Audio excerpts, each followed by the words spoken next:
Hello, everybody, and welcome back to the Let's Debrief podcast. I'm your host, Ashley, and today I am hosted. I am with a special guest. I am hosting. Yes, my husband, Cole. Hello, I am Cole. I am not the host of the Let's Debrief podcast, but You are certainly the producer and the editor, though. This is true. Yeah.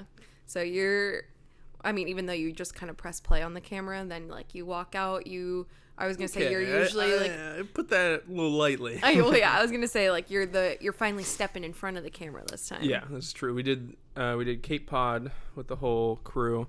That's true. But this is the first one-on-one. And this is the first time we've actually talked to each other. Yeah, so. Ever. So I'm glad you all get to be here to experience live and in it. action, yeah. We posted on Instagram, some questions for you guys to send in for each couple. And so we're recording right now. Maybe ours will go up, before theirs, but then, we'll give the mics to Jen and Tan. They'll record their episode. Yeah. And so you can kind of get an insight into each couple. And you guys had a lot of burning questions, for each of us. Yeah. Of course, every single time. Everyone always wants to know about sex. Yeah. Because we got some real... How to do it. Why Is to do it. Is it good? Yeah. Why to do it. When. Yeah. But, yeah. Anything you want to say to the Let's Debriefers? No, I mean, I'm happy to be here. I'm happy that there are so many people that want to listen to my wife's voice. And I think her and Jen are very funny. And I'm glad to be here along the ride. Exactly, yeah. Yeah, I was going to say you're famous by proxy. Oh, yes. Because this podcast has reached millions of people. Yes. Yeah. Yeah. And there's a whole section of the fandom that, just writes stuff about me. So true. A whole little fanfics about, Cole's the editor. He's probably Stop. so cool. Any life updates for you, Cole? We always like to leave room for that in the beginning. Oh, yeah. Do we? Here at the Let's Debrief podcast. No. Today... I was just going to say the date. It doesn't matter. Today's Tuesday. Was it the 4th? 5th? Yesterday was Labor Day. Yeah. We had a great day yesterday, I would say. Beautiful day. Great little... I feel like I've never had a Labor Day that was such like a send-off to summer before. I feel like Labor Day is a very cash thing. Memorial Day, I feel like, is all... everyone's on the same page of it being like the kickoff to summer, so they're usually like grilling, pools, whatever. Mm-hmm. I'm just listing nouns. But Labor Day I feel like is pretty casual because like kids are back in school. But yesterday we went to Ohio Pile, some of our friends. We did a little swim, a little natural water slide in the rocks, a little bike ride. I almost lost my life. It was a pretty rough ride. It was a very rough ride. If you've been to the natural water slides in Ohio Pile, they're very fun for sure, but I was going down with our friends. We've talked about them a million times. And also, I think by the time that this has gone out, her mom was on the podcast. So Shayla. Oh, this is so true. We're recording with her not until this upcoming week, but I think it will end up going out before this. Maybe not. Yeah, maybe that's a little teaser of what's to come. But yeah, Shayla's daughter Ellie, I was going down with her, and she's 7, and she goes back and forth from being fearless and being scared. So we were going down, and she was like, yeah! And then there was just one part where, oh gosh, I'm just getting flashbacks, and it just took off, and there was nothing stopping me, and I was just literally having to push off of the walls. I told Cole afterwards, in the moment I was it definitely was fun. There was one section that I was oh, that was fun, and you kind of landed in a pool, and then you had to pick yourself back up and keep going. Yeah. And that second half almost killed me. Yeah, it's crazy. First off, it's crazy to me that things like that just exist. Yeah. And that's just how the water flows. And Ellie was they're all natural. Did you know that? And I was like, no way. Yeah. I've seen a man-made water slide and it looks much different.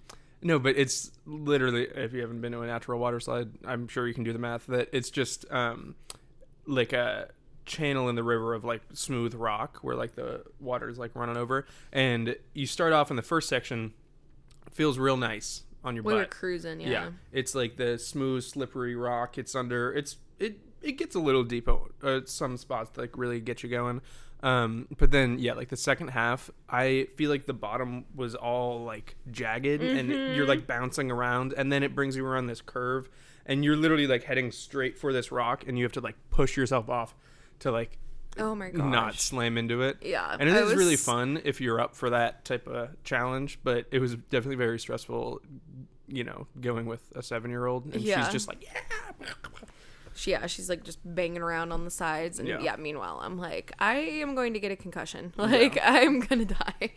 So, but yeah, that was really fun. And then we rented some bikes and went on a little bike golden hour bike ride. It was very beautiful. Very beautiful. So it was a good send off to summer. I already know the answer to this, but for the viewers at home, are you sad to see summer go? Oh, well, it's so interesting. I have such a troubled history with summer, if you will. No, I don't like when it's very hot unless I'm like actively swimming or like by a pool or at the beach or whatever. And that is a pretty low percent of the time in Pittsburgh, in Pennsylvania in general. So I've always been a big fall guy. So I love, you know, wearing a little sweater, a jacket perhaps.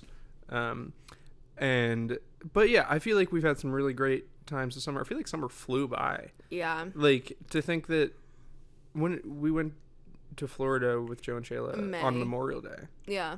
And that felt like it was actually like crazy. Weeks ago.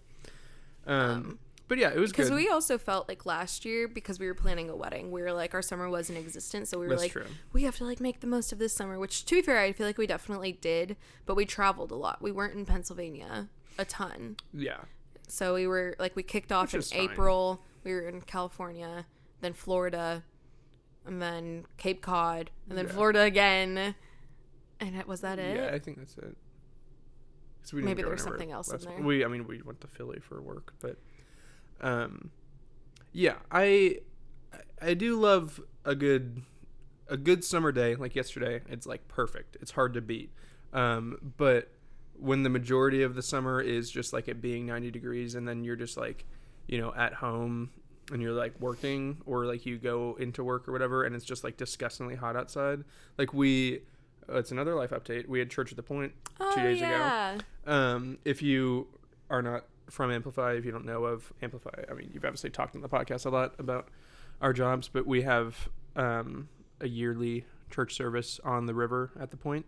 But my point in bringing this up is it was like 95 degrees. Yeah. And it was disgusting. It was very humid and very hot. And like also like where we are different is I love the heat because obviously I grew up, California girls. I grew up in the desert of California, so literally our summers like 105, 107 is like typical for like a hot California day. That is inhumane. Yeah. That's crazy. And it's like really dry. And so, but since moving to the East Coast and like obviously Pittsburgh gets humid, and then like Florida's even like much worse, but like the humidity I just don't vibe with. And so like at the end of the night of church at the Point, like all day had been hot, and like I definitely like, I don't know, I liked it, but like I was definitely like, okay, I gotta get my hair off my neck because I could feel gross.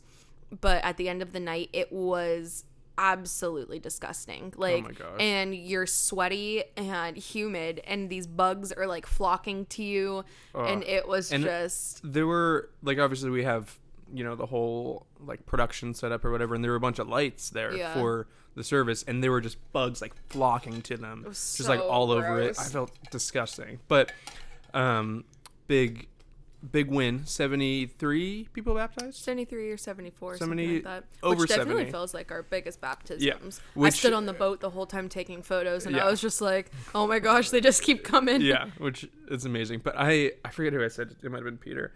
I was like, I feel like we have record baptisms because everybody just wants to get in the water. No, it's so that's hot. 100% fair. Like, even though like everyone's like, oh, the river's like kind of gross, there were 5 pastors in the water, and I was like, I know what you're doing here. Like, yeah. I've never been in the river, but it kind of freaks me out.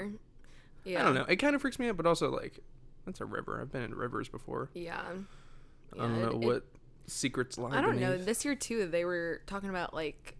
Well, I think it was in New York, like that flesh eating, or not flesh eating, like brain eating, like amoeba or something like that. So now it just like freaks me out. That was in like still water, like if you jumped in like a pond or something. Oh, okay. Because I don't think that could live in a river. I don't know. I don't know. I'm not what a do we know? scientist. Yeah. Nothing.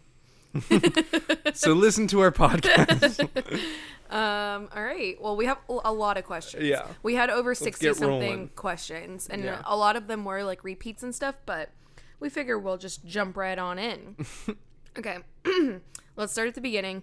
What was your meeting/dating story? I also love hearing those from both perspectives. Do you want me to go first? You want to go first? Yeah. You go first. I gave you two options. What is our meeting/dating? Yeah. So kind of a synopsis of how we came together. Yeah. So it's very interesting. I was gonna give some Go ahead. introspection on it. I don't know. I feel like most people who are married or dating or whatever, they're like, oh, we met and we immediately like we asked each other out and we like started dating, or like we met on Tinder and we like went on a date. And I knew it was the one. I knew it. But we met in 2019, like October, November, for Amplify Conference, and I was R.I.P. I was just good friends with Jen and Tan, and I had like just started coming to Amplify like the year before. And was that your first year at school? No, second. No, it's my second. Yeah. Okay. I came like fall 2018. Okay.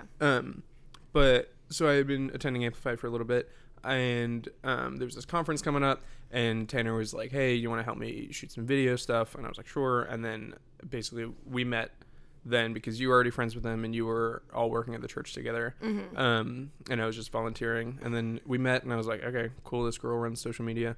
And then what did you say? I don't know if you were gonna say it, but your first impression, you said that you were scared of me. Maybe scared isn't the right word, but you're like definitely intimidated. Get out of here, bug.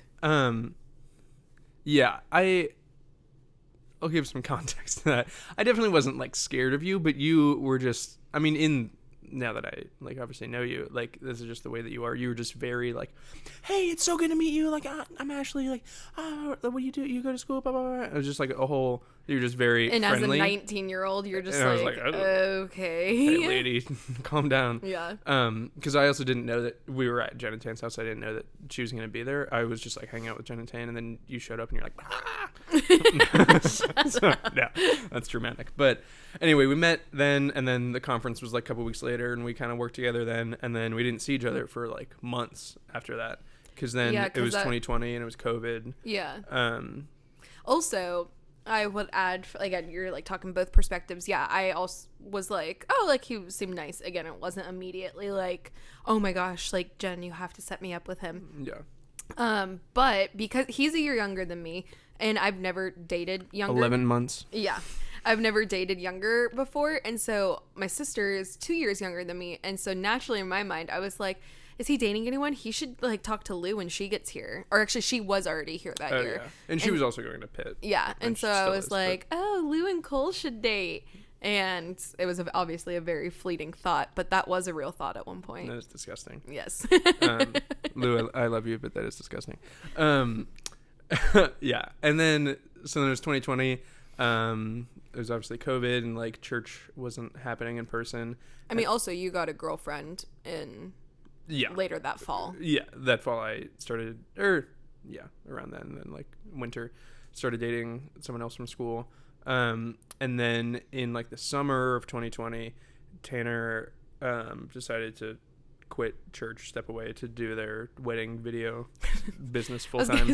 Their little side hustle. No, they're incredibly successful business. Yeah. So then he was basically like, hey, do you want my job? And I was like, sure. And then I started working at church. There was more nuance to that, but it's not important. I started working at church August 2020. And then we started working together more, and I was still in a relationship, and I was very much like, I can't express like how, well, let me get back to that. I was in a relationship until spring 21. And so we'd known each other and been working together for like 8 months at that point, and I can't express like how much we did not have feelings for each other until I was single, and then we were like, wait, hold on. No, I always say that to people because I don't know, I feel like I never wanted people like in our lives, or even people out of our lives that didn't even know us to like assume foul play at all. But I always say like it was like a veil was lifted. Like one day he was just, oh, my friend Cole, and like we hang out and like whatever. Oh, I think he's really funny, like whatever. And then like really funny. When I like found out that when I found out that you guys had broken up, all of a sudden I was like excited, and I was like, whoa, why are you excited about What's this feeling inside? Yeah. And I mean, we spent that like summer getting to know each other on a deeper level. Sure. Yeah. And then we started dating in August 2020 or 2021. Which we passed our dating anniversary. I guess once you get married, you don't really know anymore. We were talking about this. I would like to know other people's opinion on this. I feel like it's different if you were dating for like years before you got married, but like we were dating for like a little over a year when we got married, and I'm like, do we just ignore our dating anniversary now because we have our wedding anniversary? Because that's like a big especially because they're close together. I'm like, we should forget the dating one.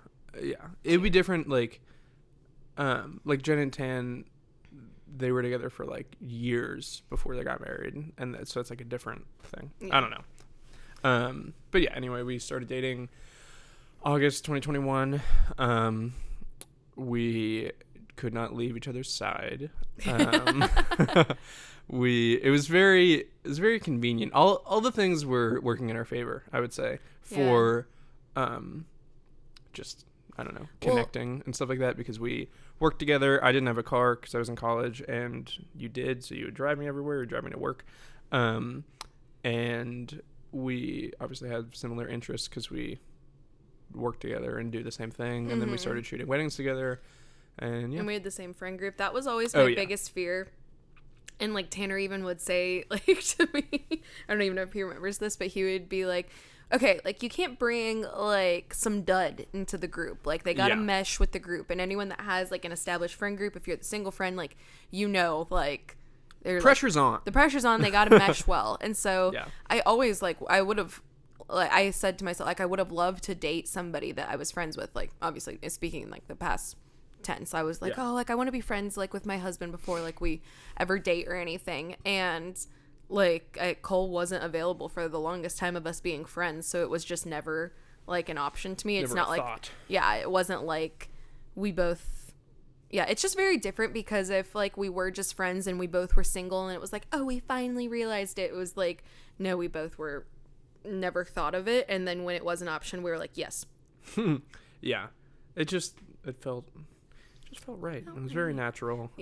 We went, what was the big, like, when would you agree, like, I kind of felt like I knew that, oh my goodness, that I liked you and had a crush on you before we went to OBX. I don't know if we've actually talked much about like OBX on the podcast before. Maybe like in one of our travel episodes, but we did a big house, and honestly, it was pretty, like, now looking back on it, I'm like, oh, that was pretty iconic. Like, I feel like after that trip, everyone was like, we're never doing that again. And I thought it was so much fun. Well, I mean, we went so early that, like, the weather wasn't great, and so it rained a majority of the time. I just feel like I didn't spend that much time at the beach, and I was just sad. Like, but it was like first week of June. It was Memorial Day too, I think. Oh, okay. So then into But so we did a huge group trip. It's like 15 people. Yeah, to OBX, which at one point your ex-girlfriend was invited on. She must have known that we were on the way out, because she never committed to it, which is fair. Cole, I mean, I respect that. Cole came, like, we all came on the trip, and I had definitely had a crush on you beforehand, like before we left for the trip. So much so that we had like done car assignments, and then like morning of I was supposed to be in Tanner's car, and I was like, Tanner, can I go with this car so I can be with Cole? Did you say that specifically? No, I was just like, but he knew. I'll switch. He 100% knew. I was just like, can I be in this car? Funny. So, but and then OBX is really where everything was formed. Yeah, which I was obviously pretty fresh out of a relationship, and I was not I don't know. I definitely was he took more convincing. Yeah, I was more hesitant, I guess. Well, that's what, like, a couple weeks ago. I was guarding my heart, if you will.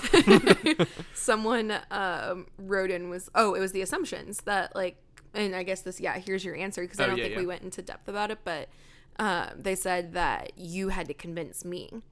Which, to be fair, convince, I feel like sounds like a really bad word. Yeah, that sounds manipulative. Yeah, there was no, like, please, please, please. Like, oh, God, I want to date you so bad. Please. Yeah, like, we started talking and hanging out, and, like, we were we had our first, that's another question, too. We had our first kiss in OBX. Oops. Oopsies. Do you want to talk about it? Sure. I feel like we're still on the first question. I know, but we're hitting like, other it's points. 2 questions, yeah. You take this one. Oh, awesome. Okay, cool. So we actually thought about this the other day, and I think it's just really funny, like, compared to what our, like, routine is now. But we were snuggled up. Again, it felt like, honestly, which maybe is, like, what makes me, like, I just love, like, the flirting stage so much, is just because it feels, even though we were both 20, 21, like, it just felt so, like, young. It's immature. The feelings of, like, just starting to flirt with somebody and, like, oh, do they like me back? Or, like, oh my gosh, like, you know, what it's so, like, not childish, but it's so, like, so sweet. It's so, like, I don't know. Yeah. It just feels so naive. Teenage. I don't know what the right word is for it. But yeah. But anyways, so this was also really funny. Another flirting thing that we did. And I know you remember this, but I don't remember, like, what the situation was. But we were both, like, sitting on the couch, and we were like, do you want to watch Taylor Swift's Reputation tour documentary? Well, no, wasn't it like everybody else had left? Yeah. Like, they were getting coffee or, like, acai or that whatever. was in the morning? I thought we watched it in the evening. I don't know what it was. I know there was some instance where 13 of the 15 people had left, and we were just there alone, and we were just, like, hanging out. Yeah. And both of us were like, oh no, we are spending more time together. Oh no, that's so sad. Yeah. Do you remember the photo of us cuddling on the couch? I feel like we should post that. Let's pop that right here. That's so funny. Because we hadn't said directly to each other, I like you, but then Tanner kept saying to me, like, it's just interesting that everywhere that you go, Cole's right behind you. And I'm like, oh, that is so interesting. Anyway, so we were snuggled up and watching TikToks together. Yeah. And then eventually, like, started falling asleep. Yeah. Which also, the room layout we were in, it was a bunk bed, and it was me and our friend Brett on the bottom, and then Ash on top. But then we were all just watching TikToks together. Mm-hmm. Brett left. Yeah. Brett wasn't there for our first kiss. We just made out. No, but we were all just, like, watching TikToks, like, on my phone. I don't know how we got there. I don't know either. But then both of us fell asleep. Mm-hmm. Right. And then wasn't it like we, in the middle of the night or something, we, like, snuggled back towards each other and then, like, shared a peck, and we both got so scared that we, like, flipped around. It was it was literally, like, we were like, not, like, you would literally think that we were, like, 16. Yeah, pretty much. We were not, like, really cuddling, but it was like we were both facing each other, and we were literally, like, this close. So incredibly close. And then it was just like and it was and then flip back over. We both, like, make fun of ourselves so much now because we're just like, this is so funny. Yeah, it was. But yeah, I don't remember our second kiss. Yeah, I've tried to think about it before, and we've, like, talked about it too. It was on our wedding. It was our second kiss. Oh, that's true. Yeah, I forgot. I'm waiting for our third. But anyway, so yeah, that trip was very formative in our relationship. Of course. And this is kind of like another. Well, I don't know if we want to get into it fully, but I might just go along with the questions. Yeah. Basically, we were flirting a lot and, like, hanging out together. Sometimes get a little kiss or two in that summer, and then actually started dating when we went to Hawaii at the end of that summer in August. Yeah. But yeah, the second question was your first kiss awkward? Be honest. Yes. Yeah. It definitely, like, it could have been worse. Like, I think if I think about, like, an awkward first kiss, I'm thinking, like, you know, middle schoolers, you're like, do you want to meet me behind the bleachers? And then, like, that type of thing. It definitely, like, it was nowhere near, like, a beautiful romantic moment. It was just, like, it was very sweet and, like, very, I don't know, childish. I remember that trip too. Jenna kept being like, you should ask him to go on a walk on a beach, and then on the beach, and you guys can exchange your first kiss together. Yeah. And I was just like, I can't. Yeah, that would have been more romantic. Yeah. Yeah. How did you know that they were the one? Still waiting to find Stop out. it. No, I feel like this also was not like a picture perfect movie moment where I was like, I saw her do this and I just knew, or whatever. Like, I feel like it was definitely a process. Not a, not a process. Teach myself to love her. I had to work through. It was like a, kind of a building, a snowball, if you will, of just it. As soon as we started to like spend consistent time together, I was like, this is just so easy, and she's just like my best friend. And then as we like had more serious conversations about like our future and like how many kids we want and like getting married and like everything, I was like, this is just like, this is the easiest decision I've ever had to make. And I feel like there were just so many times that you just I don't know, you just showed me how much you loved me and what you would do for me, and I was like, well, that's pretty nice. I think I'd like to love her for the rest of my life.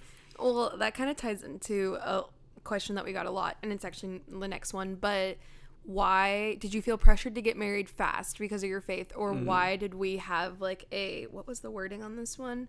Why did you guys get married so early into your relationship?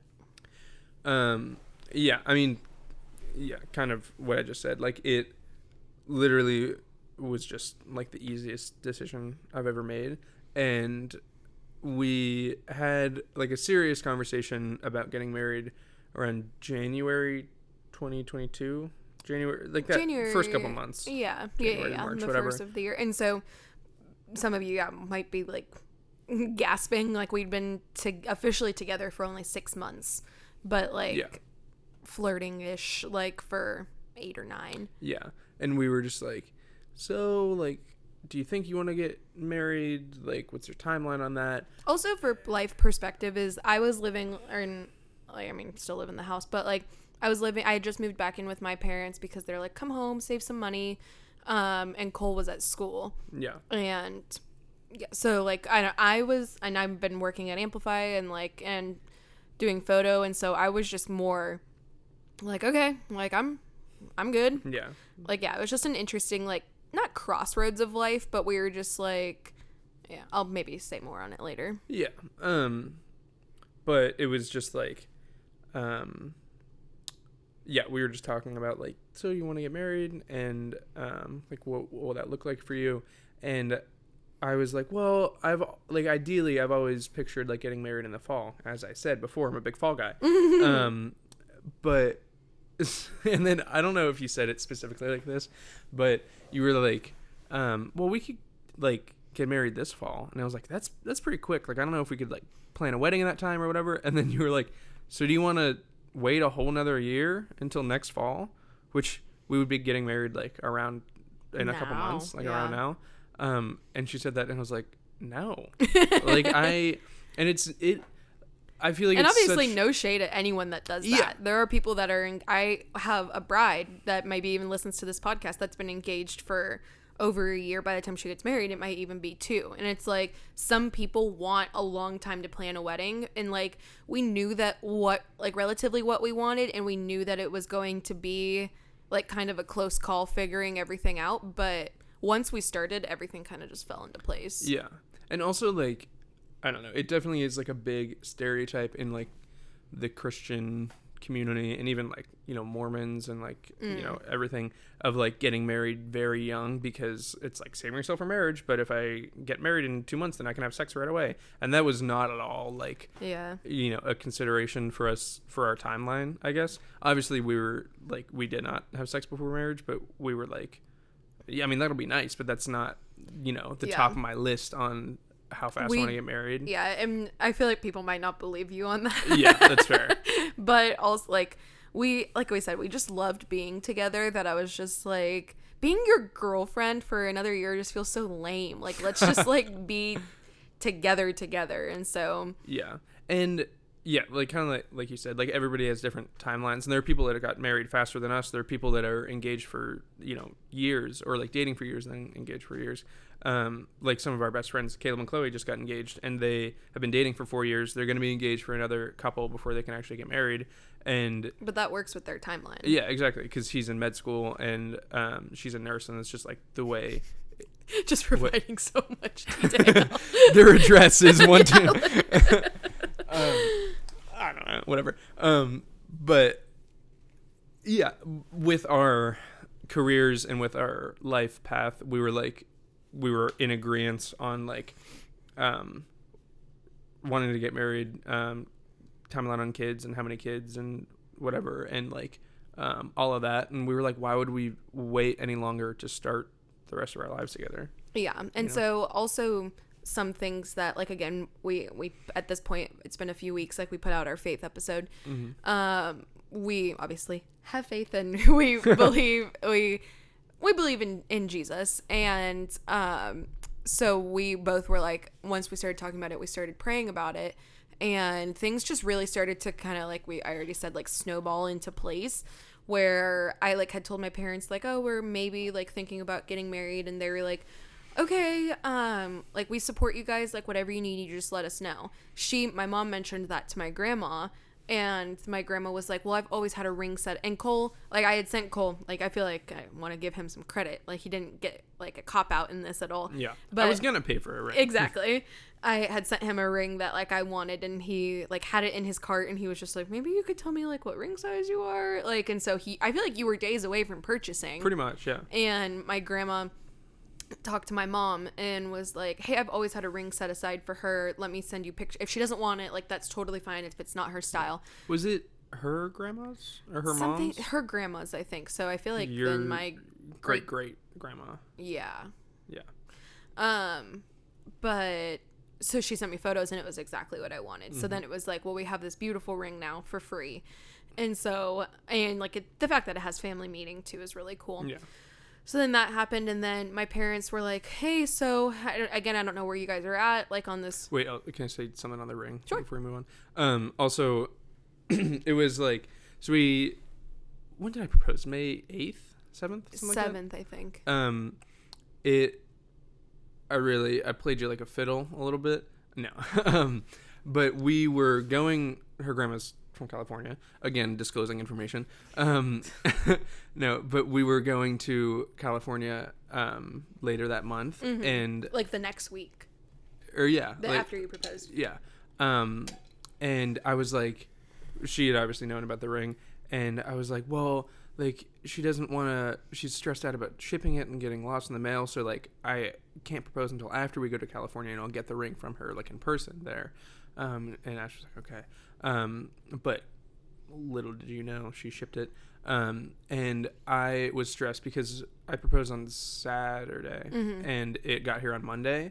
And I was like, if I have to resize this, like that's going to be like a quick turnaround. So I got the ring from your dad, and then found like another ring, like that I had seen you wear on your ring finger, and I literally like lined them up, and it was like Perfect. It was like a solar eclipse where it was just like it lined up perfectly.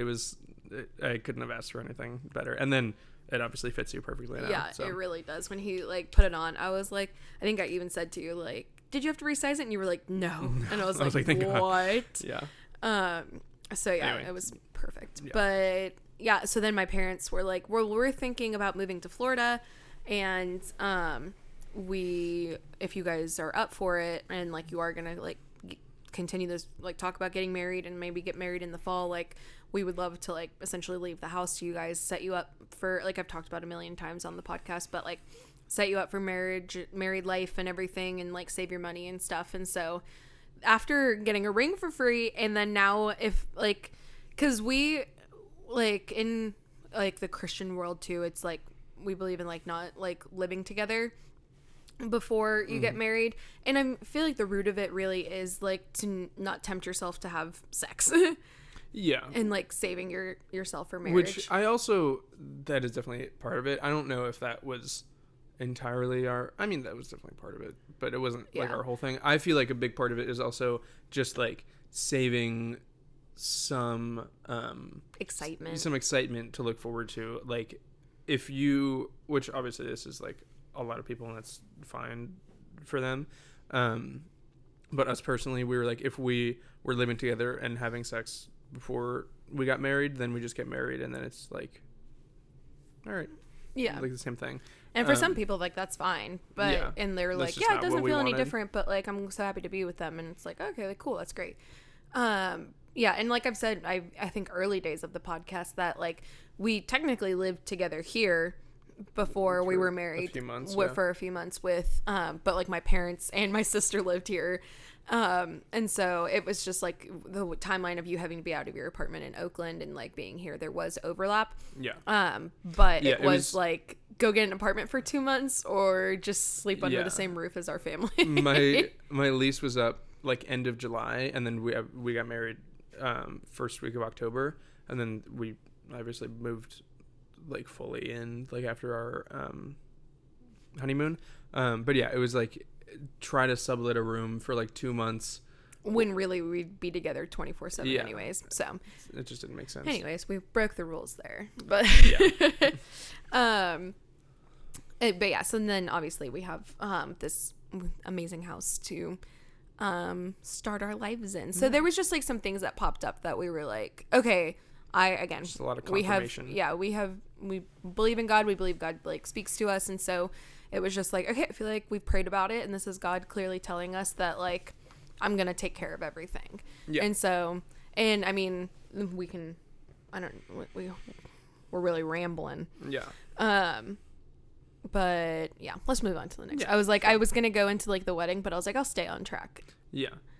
There's just so many. Yeah, there were a lot of questions. I sorted them. I categorized them on like relationship, like wedding specific, like okay.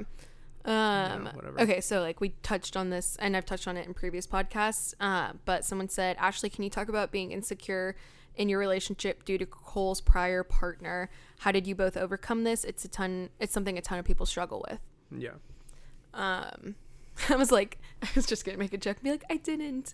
No. Yeah, I don't know how much I've said on this before, but like obviously we waited, but you had sex before with like, I was gonna say other people, but like in prior relationships and stuff. Yeah. And I feel like we talked about that really early on, because I just said to you like, I've never had like sex before. Yeah. And I was like, I'm just telling the truth. Yeah. Yeah. And like obviously I like appreciated like his honesty and everything. When we were dating, it was very hard, like just because like the turnaround, not the turnaround time, I don't know, because I was gonna say this earlier, like we started talking in May, and then it was like around July we had like a reevaluation like of where we were at in our like relationship, and you were like, I think I need to like take a pause because maybe it was like too quick. Yeah, because I like I said, like I was pretty fresh out of that relationship, and I was definitely like conflicted because I had like real feelings for you, but I was also kind of like working through still healing. Yeah. And I just really wanted to make sure that I wasn't just like rebounding because you were just a girl that was giving me attention. And obviously we weren't, it wasn't like a rebound where we were like, a sexual rebound. Sure. Yeah. Like going crazy. But even just like, companionship. And I really wanted to make sure that like I wasn't, I don't know, that you didn't feel like I was just using you for attention or whatever. Yeah. So yeah, we were kind of doing a little flirty dance for a couple months, and then I was like, okay, like I gotta figure out what my deal is. And then we kind of stopped talking for like a couple weeks, maybe not even. It was like a week, I feel like, and it was like I wanted to make sure I was giving you space, and so I never texted you like first, but then like if you were to text me, then I would be like, okay, well, like I feel like this is permission. Yeah. And I also, we still work together. Yeah, it's not like we weren't seeing each other or whatever. But yeah, I just kind of took some reflection time, and I like prayed about it a lot, and I was like obviously working through all these feelings, and I was like, I don't know, I mean, you wanted closure from that end too. Yeah. And I was trying to figure out how to build myself off of that relationship and that, like, you know, experience of, like, what can I take from this to become a better, you know, boyfriend, a better husband in the future. And I didn't want to entirely, like, dive into a relationship with you before I figured out, like, how to do that, because I didn't want to be in that situation again. I was like, if I want to, like, seriously date this girl, like, I want it to work out and I want to marry her. And here we are. So no. But yeah. So yeah, we had taken, like, that pause, and then when, like, you came back around. Yeah. I was just like, oh, sorry. I also, like, during that time, I was like really trying to pull myself away from, like, again, just, like, talking to you because you were giving me attention or whatever, but I just, like, kept texting you because I was like, this just feels right, and this is, like, truly, like, what I want, and it's not, like, dependent on my experiences or whatever. If that makes sense. Yeah, obviously, like we said, we talked about, like, experiences early on and everything, and you were honest with me, and I was like, okay, like, that sucks, but it is what it is. And so I don't know, I feel like sometimes I told myself it wasn't that big of a deal to me when deep down it really was. And I don't know, I just feel like through our dating, like, again, like, talking faith and stuff, it was just a huge insecurity of mine that, like, the enemy, like, whatever, like, you want to call Satan or whatever, like, just really tried to poke at me. And, like, what, like, and again, like, it was honestly just the fact and, like, the thought of knowing that, like, someone had been more intimate with you than I had been at that time. And that was, like, I don't know, like, I would sometimes get frustrated at Cole, and I would express that to him, and he, like, every single time was, like, so sweet and, like, apologetic, and I'm just like, you don't need to apologize, like, you don't owe me that, like, it's not your fault. And so, talking about, like, getting over it, like, I mean, I just, like, it was definitely, like, I mean, you were so helpful because you were affirming me, like, every single time, like, I would have, like, any doubt. And then I also, like, I would never talk about it in the beginning because I was just like, let's just pretend it's not there, and, like, if I don't say anything, maybe, like, it's just not, I don't actually feel that way, or it's not real. But then, like, I would be more honest with you and be like, I'm struggling, like, with this idea or whatever. And you'd be like, okay, like, well, I don't feel that way towards her anymore, like, I want to be with you. And, like, you were always very reaffirming in that. But, and again, I don't know if this is really helpful, but the minute he put that ring on my finger, I was like, I never thought about it again. That's funny. I don't know. I maybe this isn't helpful, and maybe we should just cut this question as a whole, just because I don't know, like, just, I definitely obviously got over it, but there wasn't anything, or, like, that I was like, oh, I did this and it helped me get over it. Yeah. I think it is such a tough thing that, like, obviously, like, tons of people struggle with, but I feel like just being in that situation, it was like, what was helpful was just me just reaffirming, like you said, like, that I wanted to be with you, and that obviously everything that happened, like, it had nothing to do with you. It's not like I, you know, picked her over you or whatever. It was all, like, before, and, like, if I could change that, I would, but it was like I said, kind of, like, I feel like I learned a lot through that relationship on, like, you know, pros and cons and good and bad or whatever, that then it made me a better person to go into our relationship. I know, I feel like you said that maybe, like, an engagement or, like, late dating, but you were like, yeah, like I don't regret that relationship. And I was like, what? But you're like, no, like it actually taught me so much of like just different like, things. Yeah, like what I valued, like how to like navigate conflict and stuff like that. And yeah, we've even said this before too, like if we would have started dating when we met in 2019, like we would be totally different people. Yeah. And I mean we probably still would have like found our way to each other. Sure. Yeah. But yeah, it would be totally different. Yeah. I don't know. So I'm sorry that wasn't like a very direct way of answering, but like, yeah, I think like just like continually asking like and praying about it and just being like, God, please take this from me. Like, I don't want to think about this anymore. Like yeah. And just again, Cole, I think if that is something that you struggle with, expressing it to your partner and saying like, I am struggling with this, and hopefully they're meeting you with like a lot of grace and compassion and just being like, I'm so sorry, but like, yeah, I want to be with you. And yeah, I think you are the most beautiful person, like whatever. That was definitely very helpful to me. If you had been upset with me every time I brought it up, it definitely would have been that would be very harmful. hard. Yeah. Yeah. That would be bad. Okay, well, while we're in the vicinity of the topic, sex. Oh. Okay, so like we said, we waited, but we got literally 500 questions about like, was it awkward? Did you really wait? Like, what did you think? And like, whatever. Yeah. So you go. Oh, I didn't know if you wanted to read a specific question. Oh, no. I mean, there was all kind of... Yeah, there was one specific one that was like, how do you not make it awkward on your wedding night? Help me. Yeah, so help like, me. are you engaged? Is this urgent? Like, what's your timeline? You need this episode to come out ASAP. Yeah. And listen, like this might be a hot take.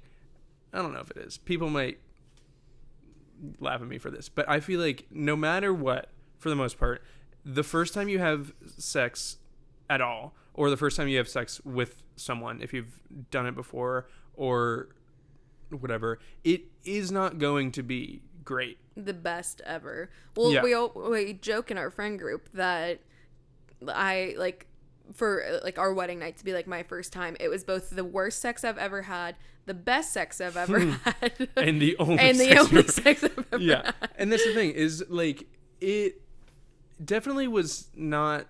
It wasn't super awkward, but it was also like, I don't know. We were figuring it out with each other, and we have grown since then, and like figuring out like what works, what doesn't work, like what we like, stuff like that. And yeah, I mean, it's if you're both if you're having sex for the first time on your wedding night, like it is going to be a little weird, but it's also going to be very like beautiful and very sweet. Very sweet that like you are finally like with this person that you were married to and you are committed to for the rest of your life, and you are like sharing the most intimate thing you can with each other in this like physical expression of love. And sorry, go ahead. Whether it's mind-blowing or not, like it's still beautiful. Yeah. And you're gonna figure it out. You're gonna have better sex in your life than that, and you might have worse too. And that's fine. Can we talk about though, like wedding night sex is you are exhausted. Oh my gosh. Absolutely. Yeah. And like people would tell me like, oh, you're gonna be like so tired, so like even if you want to wait till like the next morning, like or whatever. And I feel like someone said that and you were like, no. I'm like, no, it's okay. Do that. Well, and I was just like, I'll be fine. But like that, like our wedding day, I was probably up at like 7 or 8 a.m. And then our party, like our dance floor ended at 10. Yeah. And then we did like more flash photos. And by the time people were out the door and we were by ourselves, it was like 11 maybe. Yeah. Which also, we didn't have like an exit at our wedding because our wedding venue was like a tent in a field outside of a house, and we were staying in the house that night. So we basically had to wait for everybody to leave. Yeah. And a lot of people got the hint, and they're like, okay, like, let's go or whatever. But yeah, we definitely prioritized like not being dead tired and not being like super drunk, because that's also, we've obviously been to and shot a lot of weddings, and I'm like, sometimes they'll just like let loose, which is fine, but if you're planning on having sex for the first time that night and you're plastered, like that's just not gonna work. Yeah, we both were so proud of ourselves and how we paced ourselves. Yeah. Yeah, because it was like, I felt like I got to experience the drinks, and because we had an incredible bar, and then I was like, I knew when to cut myself off and hydrate, and so, but I just remember sitting like on the edge of the bed, like it's still in my dress and everything, and I was like, I am exhausted. Like, yeah. But obviously we rallied. Yes. But yeah, if you don't feel, I like, even though I went against the advice, but I'm like, don't feel pressured to have it like your first night or whatever, just because you are so tired, but just go in with the mindset knowing you will probably be exhausted. Yeah. And I feel like there is a lot of, beauty and worth in waiting until you're married, and that usually will mean like your wedding night. But yeah, if I feel like the main heart behind that is just having one, sexual partner, because obviously it like can bring a lot of baggage, and it always brings a lot of baggage for both you and your next partner if you have had sex before. So yeah, like if that means like waiting until your honeymoon, or like, waiting for whenever feels right and you are at full energy, I don't know. Yeah. Like, well, also like it's not all about the wedding night specifically. And like, obviously, like, you were the only person I've ever had sex with, and then like we waited. So like, I feel like in my mind, and in the Christian realm, I have achieved all like sexual goals, if you will. But you crossed the finish line. Truly, but I mean, there was so much like talk and narrative that comes around that in the Christian world, and that definitely messed me up for like a little bit, like when I was younger, growing up in like going to youth group, but then also like in school, like, and just like I absolutely hate the narratives of like, well, if you sleep around, then like you're like worthless once you get to the next person, like, and that like in our lives, we like, if we can just speak like transparently, and like hopefully like this helps like somebody, but we saw how like, yeah, you do carry, like, not only did you like carry baggage from previous like relationships like for yourself, but then it did weigh on me. But obviously like we work through it together, and now we're like, yeah, that's not a struggle whatsoever anymore. And like, but it definitely like it had its moment and everything, and so it's like, oh, like if you were to go back, say like to go back and be like not like have those experiences, you maybe say you would like rather leave them behind, but at the same time like there's hope. Like I feel like a huge Christian narrative is just that like you're worthless, and like you'll never like have a good like experience now that you've like had sex like with someone random. Yeah. And that's just definitely not the case. There's so much redemption quality in sex as a whole. Yeah. And I like I said earlier, like I don't regret like the learning experience just overall of that relationship, but I do regret, like having sex and everything, because it just created this baggage for me, and then for her obviously. Like there is, if you have slept around, or even if you've only had like, one or two like sexual partners or whatever before marriage, like that is obviously like make your own decisions, that's fine, and there is grace both from your spouse and from God, that like there is like there's you are not anywhere close to worthless just because you have slept around or whatever. And obviously everybody has different experiences, but it just, I think it creates such an emotional bond. For me at least, it creates such an emotional baggage that you then have to work through. Yeah. So if I like when we were having these conversations and I was like, yeah, like I have had sex before, and she said she hadn't, I was like, I wish that was something I could give to you. And that's what you said over and over again, and I just thought that was so sweet. Like, yeah, that you were just like, oh, I wish that like I could give this to you. And I was like, oh, like, I don't know. I thought it was just very, very sweet. Mm-hmm. All right, you ready to move on? Anything else you want to say on that? There's nothing, no other pressing questions on sex. Mm-hmm, no. It's good.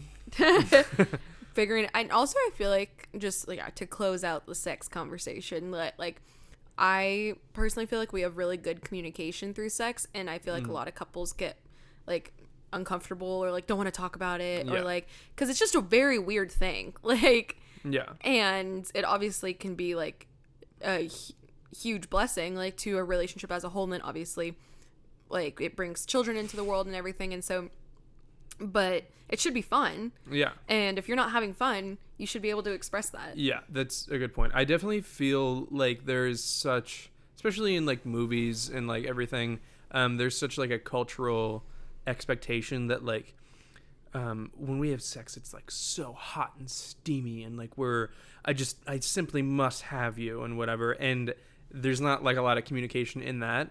And I'm like,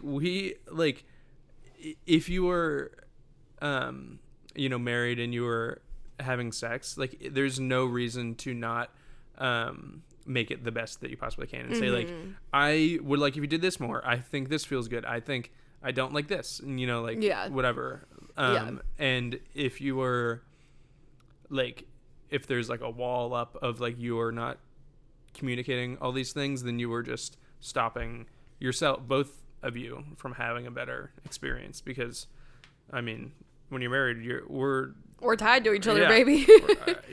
And if we're not making it the best we can, then you're just cutting yourself short. Yeah, I think. Anyway, it's the end of our sex corner. Yeah, we've been going for a while, so we need to do a little rapid fire. But this is also like kind of a serious one, and a fun one. But how has your childhood affected your marriage? I'll go first, and you can think about it. I feel like I've been talking a lot. That's a podcast, baby. Yeah, you need to get your own, apparently.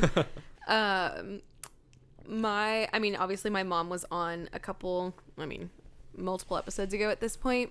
So if you haven't listened to that, you should go back and listen, because it was really, really good. But I mean, their marriage and like my, like the way that they brought me up has affected my marriage in multiple positive ways, where they were very open about sex, and like we're just like, it's a normal thing. They were also, which I feel like I've seen like a lot of movies like show this or whatever, but they were very affectionate towards each other. Like I remember like they would, I don't know, again, sorry if I'm repeating stuff that was in her episode, but like we'd be at stoplights and they just start making out with us like in the back seat, and I would be like, so funny to me. I know. I'd be like, whoa, like what are you doing? Stop it, that's gross. I'm 10. Yeah. My mom would be like, isn't it nice to know that your parents love each other? And I would always be like, yeah, but I kind of want to see it. But like now that like I'm 24 years old, and I'm just like, yeah, like it's so nice to like, it was so nice to know that my parents love each other, like that. And like they were also just open about like fighting. Like sometimes I could hear them. I shared a wall with them in high school, and so I could hear them fighting. And if I would say to my mom like, what were you guys fighting about? Like she would most of the time be transparent and just be like, oh, like Dad's just stressed about finances or something like that. And so like we were just like arguing, or like I said something to Dad that like hurt his feelings, like, and I just always felt like that transparency and knowing that like I don't know, maybe some people might feel like that's too much information, but knowing what they were fighting about, and then her also just being like, but like we figured it out, like, and we're fine. Yeah. And like I don't know, I never saw them sleep in separate beds, or like if my dad never, like, at least I never saw like sleep on the couch or anything, like. And so I just to always know that even if they fought, like they would come back together, and like I don't know, there was just never any sign of divorce or anything. If I like said to them like, oh, like you were fighting a lot, like are you, I think maybe when I was younger I was like, because I had friends who their parents were divorced, and I'd be like, are you guys gonna get a divorce like so and so's parents? And she was like, what? No. Like we just like sometimes like married people have arguments. And so yeah, I mean, and I wrote that in my card to them on our wedding day, like they always said too, like, that they prioritize their marriage over their kids, which I just thought was very interesting, like the perspective that they took on it, considering they were parents before they were married. Yeah. And that they were always like, yeah, our kids come second to our marriage. And so I wrote that in my card to them on our wedding day. It was like, thank you so much for putting yourself, your marriage first, because it's been the best example to me. And so all of that to say, very positively. Yeah, that is very sweet. Your parents are rock stars. Yeah. Yeah, I have a much different situation. I feel like the main thing was that I was not raised Christian. Yeah. Which a lot of people are always like, their minds are always like blown by that. Yeah, like, which what? is interesting to me. I don't know. But my parents were both like raised in the church, and then when they had me and my brother, they were like, we want you to, make that decision for yourself, like, so that it didn't feel like they were forcing it on me, which at the time I was like, yeah, like that makes sense, which I still like respect. But so I kind of like I started going to youth group with like my friends when I was in like middle school, and then like actually came to like know Jesus in like later high school, and then like into college, and then obviously like going and working at Amplify. But I feel like I didn't have a concept of like a godly Christian household or marriage, or I guess, and I was like figuring that out as I was like becoming a more serious Christian in like high school and college, and I was like, okay, like how do I like take this and like run with it in my future marriage and stuff like that. And yeah, also my parents got divorced when I was like 12. And they're very interesting. I love them both very much. But they're like, they got divorced when I was 12. So it was like 11 years ago, but they're like best friends now. And they like kayak together and everything. And even now, like, because like when I started to come into the picture, it seemed like fully like reconnecting. And your mom has said too, like if they didn't have that space, like just apart from each other, they probably wouldn't be where they are now. Yeah. And they are pretty, reserved, private people for the most part. So I didn't know, I mean, I was 12. I didn't know everything that went into that. But I feel like I just had a very different perspective on marriage and divorce, and like how that all shakes out, I guess. So as I was becoming a more serious Christian in like my late teens, early 20s, I was, I mean, as everybody does with their childhood, like kind of taking pieces and experiences and like, how do I, build a foundation to then move into my life with. And yeah, I feel it's very interesting because obviously, like you just said, your whole experience with your parents, like it is very different from even like any of my friends that I knew. Like nobody's like the Ekbergs.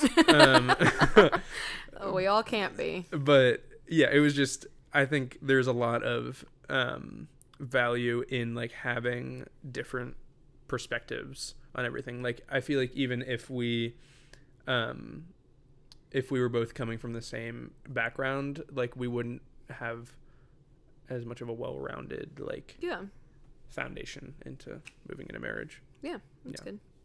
All right, we gotta really get rolling. Oh, damn. What's it at? It's an hour. Oh, man. Okay. We can make this as long as we want. That's true. Okay, how do you split up household duties? All right, here's the thing. There's a lot of beef around this. No, just a lot of people, I feel like not even just marriages, but like roommates and stuff like that, or like making a chore clock or whatever, or chore clock. Yeah. Chart, yeah, but sometimes I see it like a clock, like whatever.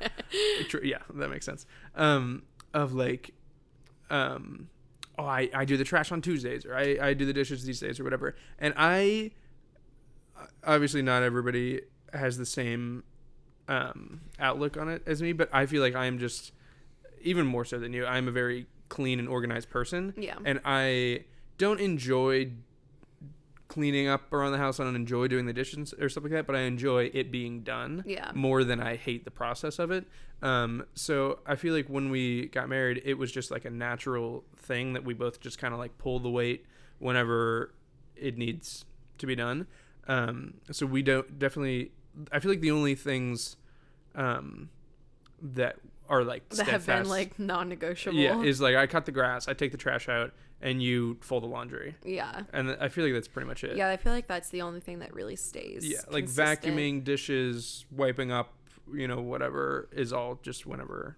Yeah, but like even like you'll start the laundry for me, but like we also went to like premarital counseling, and like the program, I guess, like that we went through kind of like was like, oh, each of you write like, what do you think? It was like a list of chores or like list of like duties in general that like managing finances, like who do you think like will do that? And it'll be like me, him, or both. Yeah. And it was kind of like a newlywed game where we did it separately and then came together compared and answers. And I feel like we only differed on like 2 or 3, and it was because like we both, like I wrote that I would do it and you were like, oh, we both will do it. It was like stupid things. And so we were like, okay, well that's exciting. Like that's good to know. But yeah, our household like duties are very much like I do like all of the grocery shopping too, so like that's true. But like that's something like that I enjoy. And so there isn't anything I feel like you, even though like I'm like I will never cut the grass, like even I feel like you're like I enjoy cutting the grass.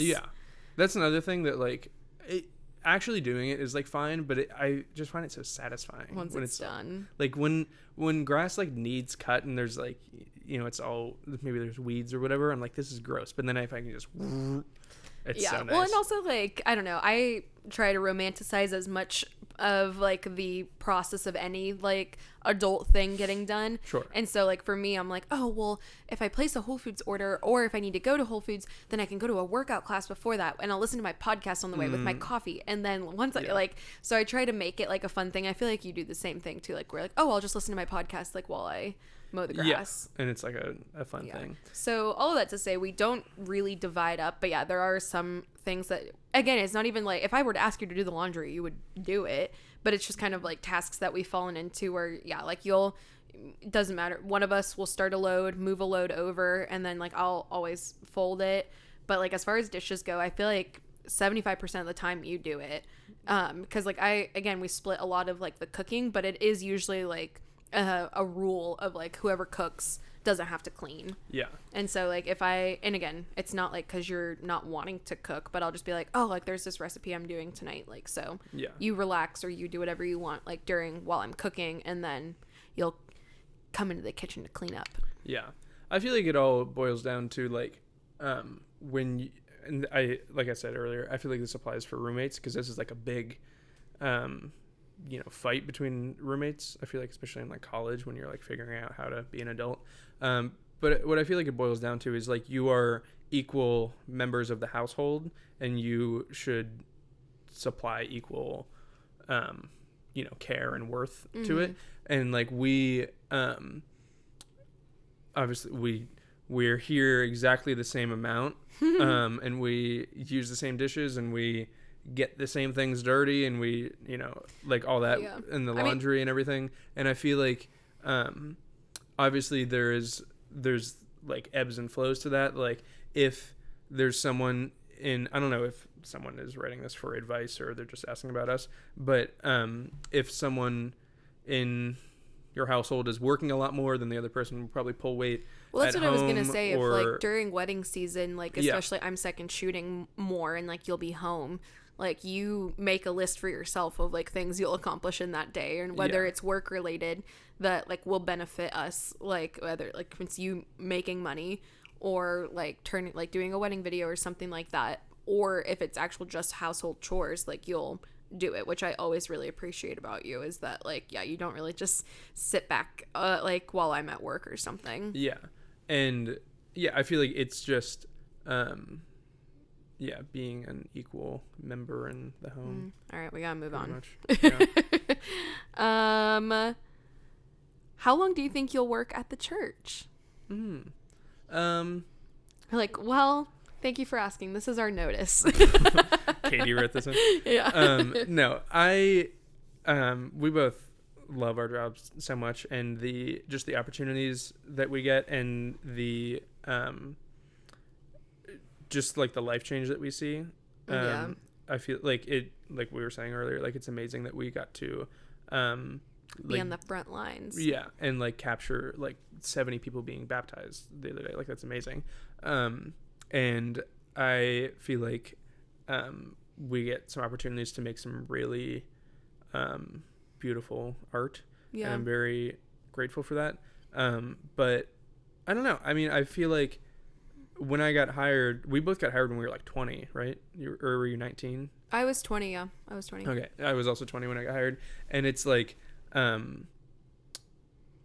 that is pretty common. I feel of like, getting, like young people getting connected, into the church. And I never would have thought that I would be here still. No, well, not necessarily that, but I never would have thought that it would have brought me to all of these things. I never thought I would have been married 3 years later. Mm-hmm. I pretty much almost to the day, like I've been working at church for 3 years. Mm-hmm. And I have grown so much in, like my craft, I guess. And I'm extremely grateful for that. But yeah, I don't know what our next move is. We've talked about different things before. Like we're definitely very, and like kind of tying in more questions, but like we're very much in the mindset right now where like we're coming up on a year of marriage. And did the thing just die? It's just a monitor. Okay. Do you want a battery in it? Or? No, it's fine. Okay. We're coming up on a year of marriage, and like everyone's like, when are you gonna have kids? When are you gonna have kids? And it's like we want to set ourselves up now over like the next year and a half probably, and get a good like pillow of savings stored away. But yeah, kind of just assessing where we want. Like we took more weddings next year, and so like we're excited for like that additional income. And like I don't know, the church brought us together, and has like just provided so many like endless opportunities for us that we're like so grateful for. So I mean, we go like everything, you go through ebbs and flows of it being really great and it being really hard. But I mean, as it is right now, like we don't know, we could see ourselves there for another 2 years or another 10. Like, there are so many people that like are at church that have been there for 10 plus years. And I loved what one of our bosses said a couple weeks ago, where we were just talking to him, and he was like, I had to have a conversation a couple years ago with like our senior pastor and being like, is this like a real job? Like, can I support a family with this? And I was like, no, because I feel the same way. Like, I just feel like sometimes it feels just like too good to be true, and that like we get to work with all of our best friends. And like half of our wedding party works at Amplify. The room that we sit in with all of like our, like, because we go into the office occasionally, had every single person that sits in that office with us was involved in our wedding in some way, whether it was playing guitar and drums for our band or providing the sound equipment, or in the wedding, or the florals and everything. It's amazing. It's very, very cool, and we feel very lucky like by it. And so I don't know, we're kind of just like, we've talked about doing freelance stuff in the future. And so I mean, if something were to take off with that, maybe we would drop down time at church. But I mean, as of right now, we don't really see that. So I was talking to Tanner about this the other day, where I was like, it's so interesting. Like I feel like there is so much, like when you're creating content and art for a church, like there's so much, obviously like emotional and like religious like weight and like meaning behind it, that whenever I do freelance stuff, I feel like a sellout, where I'm like, well, this is just like, like a brand video or whatever, and this is just like to make money. And I'm like, yeah, that's how it works. Yeah, like, sometimes that's the you have industry. to put food on your table for your family. Yeah, exactly. And I don't know, it's just very interesting, like having, like I went to school for film, and I like this being my first experience, actually working in video. I don't know, it set my expectations differently, but yeah, we're very grateful for. Also, the follow-up to that was, do you like working together? Yes. Yes. It also, we've gotten a lot of questions about this, like not on the podcast, but just in people we know, of like, is it hard to like work together and like you're married now and like blah blah blah. And I'm like, I've never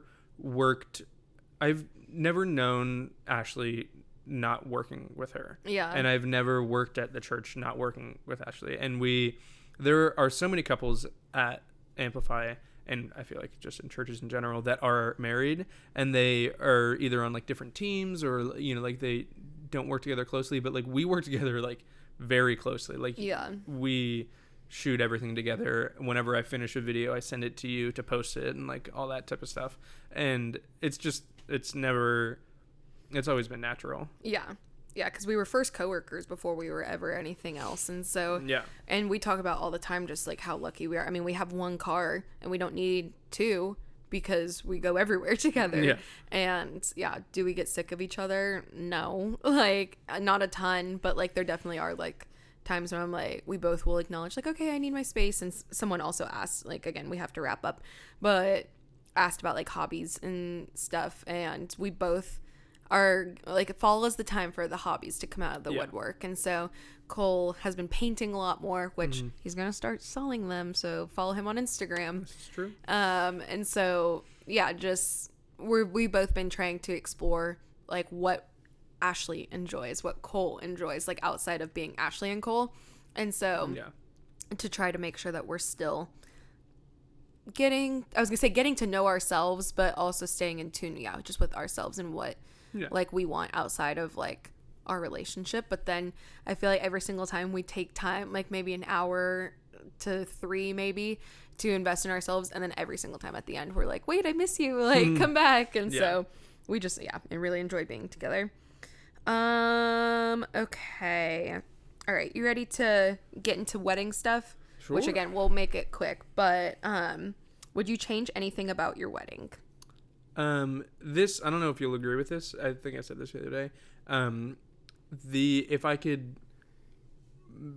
control everything about our wedding, I would not have a tent, and I would make it not rain. It didn't rain that bad on our wedding day, but it was just like a little sprinkle. Yeah. But I was just always picturing like a beautiful fall evening with a campfire and like open air and like dance floor and stuff like that. Yeah. And they were just, obviously I'm very glad we had a tent because it did rain. And the rain like looked really cool. Everyone was like, it was the vibe. Yeah. Which was great, but I feel like I would, I know it was so unfortunate because like our rehearsal dinner, and this ties into something someone else asked. They asked, did you like your venue? I'm thinking about booking it for mine.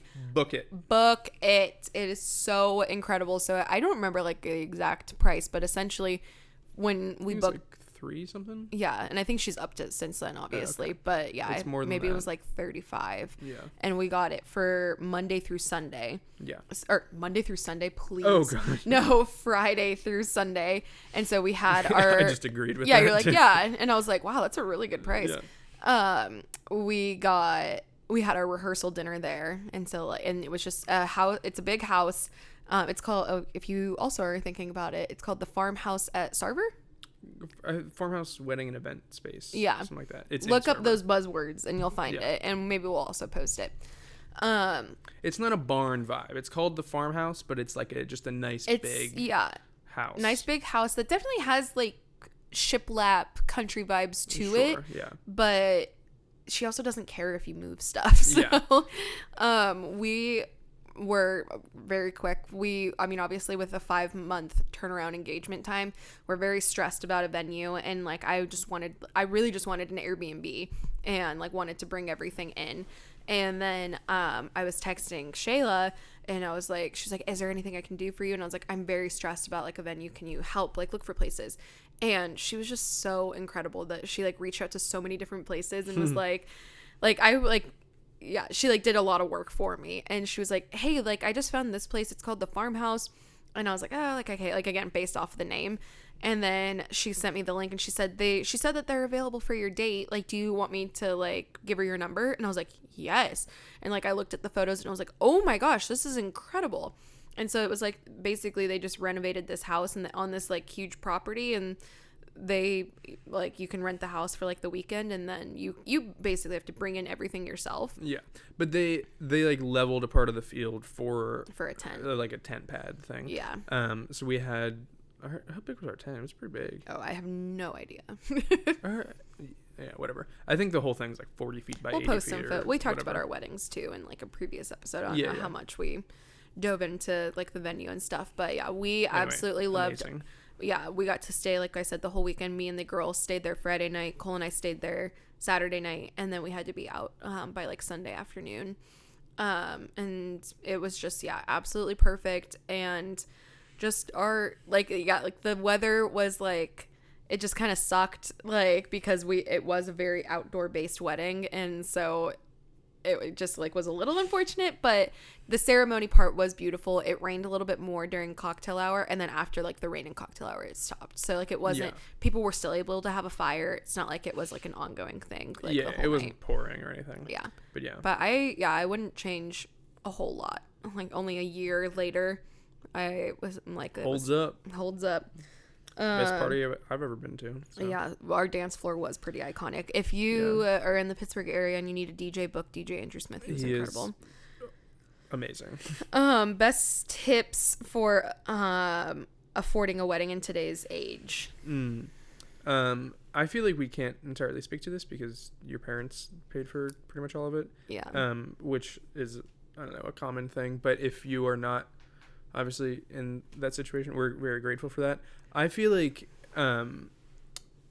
there is such like an emphasis on like having huge weddings and like making it such a spectacle and stuff like that, and some people's personality like would like that, but I'm like, if you like you can't afford a whole lot, like just elope. Yeah, and like, keep it simple. But also like if you do want a wedding, like we just tried to secondhand. Like that was my goal in general, like as much as we could. And so we thrifted all of our plates and cups because we did want them to be unique. Yeah, mismatched. And so that was a lot of fun that like we got to do that. So yeah, we told the guests that they could take it home. Mm-hmm. And so like we were trying to keep our paper like product or waste down. And so we did that, and we thrifted all of our linens. Mm-hmm. I found like a girl on Facebook Marketplace that was selling like white linens, and so I just got those instead of renting them, and then also thrifted like unique fun ones and stuff. And so I just think like if you can try to cut costs like where you're comfortable, like for us non-negotiables, I mean we obviously had to pay for a venue. I was like, I want a cool venue, but then outside of that, our non-negotiables were like, we're gonna pay for good photography and we're gonna pay for a good DJ, because that really sets the vibe. For sure. And so also depending on what your venue is, we had food trucks, which were honestly pretty cheap compared to catering, right? Yeah, I don't know. I mean, know what we knew that we didn't want catering, so I never even looked into it. That's true. Our food trucks, like it probably cost like the two of them, maybe the one would have been fine. But we did a pizza food truck and a burger food truck, and just to give people options, which I was a very nervous bride over like making sure everybody felt accommodated for. We had a lot of gluten-free and like then vegetarian people, and so just wanted to make sure everyone had options. And I told each food truck like to prepare half, like so we had like 100 guests, and I was like, oh, you should probably prepare for like 60 people like on each side. And I think each truck sold out, and so it worked out perfectly. But yeah, I don't know if this is actually that much cheaper, but I was saying like that could be a way to cut costs, because catering I feel like just can get so expensive, and it's always bad. That might be dramatic, but it's most of the time it's all the same. It's subpar. Okay, last section before we call it. What are we at? 125. Okay, all right. I know that there's maybe something that needs to be adjusted anyways. Honeymoon. Amazing. Yes. Go on. My fiance and I are trying to go to Greece and island hop. Which islands did you go to, and what excursions did you do, and how did you find these activities? And then someone also said, was Greece worth it for your honeymoon? Yeah, 100%. So like we knew, I don't know. I was kind of like, okay, for honeymoon, like this was on us. Like we were going to pay for it. Yeah. So I was like, okay, maybe we just do the classic, like Mexico all inclusive or something. Yeah. And then I am just a big Google Flights girl. And I was just tracking them. I was tracking them. I was perusing one day. And I found nonstop flights out of JFK to Athens on Delta, which is just, if you know, you know. And for $500. Yeah. And I was like, that is a really good deal. That's round trip too. Yeah, round trip. So for both of us to get to Athens and back, it was $1,000 total, which was crazy. And we literally, like, I don't even think you knew this before you booked it, but Greece was always like a dream of mine, where I was like, that looks like so beautiful. Yeah. If you've seen Mamma Mia.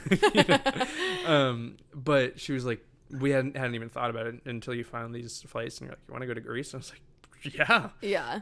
So we booked those flights, and then honestly, if you can book like the flights for pretty cheap, and we went in October, like a couple days after our wedding, and it was really windy. Like, cause you see on TikTok, like, wait till the fall and like it'll be like still hot, but like night, like all the crowds had left. The sun was still out, and like, but every day was kind of like a 76. Yeah. Like it was like high 70s, and which was really nice, but we probably didn't spend so much time in the water. No. We kind of just spent time exploring and then talking about like excursions. So like we flew into Athens, and then we took a little puddle jumper plane to Paros. Never heard that before. Oh, really? Yeah. No, it's like a tiny plane. Yeah. To jump a puddle. Yeah. To Paros. I just threw out my TikTok research. Everyone was like, if you go, if you want, Mykonos, go to Paros. Santorini. Yeah, that kind of vibe, because it's like going to be cheaper. Yeah, Mykonos and Santorini are definitely the most popular, but they're very expensive because of that. Yeah. From what I've heard, we didn't even really look into it. But yeah, Paros. What were the other ones? There were like 3 or 4. Naxos, and another one that were all like the same vibe, but like more low key, like cheaper. So we just went to Paros. We were there for like 6 days. Yeah, and so like we honestly didn't really go with a plan, and like we got a lot of like we got a good bit of money from like the wedding, and so it was like extra like honeymoon money. So like we definitely didn't like, I don't know. I was gonna say we didn't hold back, but like if we wanted to splurge, we would splurge, and so. Like we had like saved up for it too. Yeah. And like once you get there, accommodations are so affordable too. I was actually saying I was saying it to Mike and Joey, I think the other day, that like once we got there, I think I would love to look back on the Airbnb receipts, because the first place we stayed in like a little hotel that was close to like the town and like the nightlife. It was like a bed and breakfast vibe. Yeah. Like there were like 6 rooms or something. Yeah, and we could walk to like the town, and it was really cute. And then the second half we stayed at a resort. But I'm pretty sure like that first like hotel was like, we maybe paid for 3 nights under $200 for the entire stay. Yeah, I think it was like $150 or something. Yeah. And so I was like, Cole, this is like, and it was great. Like we didn't feel like we lacked anything. Yeah. And we had a great little ocean view. It was so cute. It was so nice. And then we were like, do you remember the town? Like I can probably that we walked to. Nassau.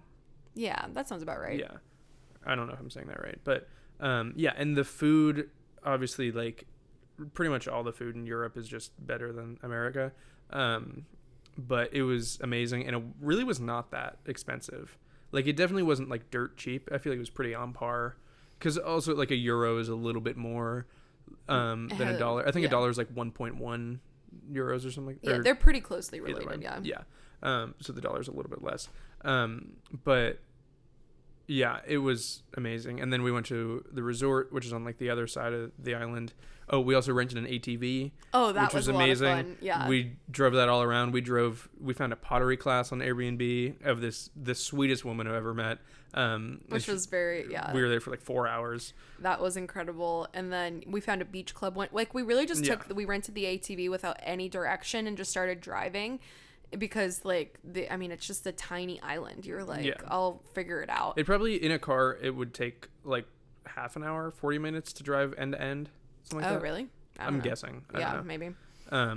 It's not that big, but yeah. And then we went to the resort the second half of the week. We were there for like 2 or 3 nights or something. And we got there. We were leaving on Sunday, and they closed for the winter on Monday. Yeah. So we were there we were the last people to check out. Yeah. Which was amazing. It was kind of eerie. Like there were a few people around, but like anytime we went to like the restaurant for dinner, like we were the only people there, and all of the like staff was like so attentive because we were the only people. And that's what Jen and I talked about in a podcast a few weeks ago too, where she was like, I want to be in like the where it's happening, like I want to be with a lot of people and everything. Yeah. And I was like, yeah, it kind of felt like eerie and like weird but like when we went to, it was very relaxing. It was, yeah, and we got massages and like laid by the pool. Also, I don't know if this is a Europe thing or if it was just this situation, but they don't heat their pools.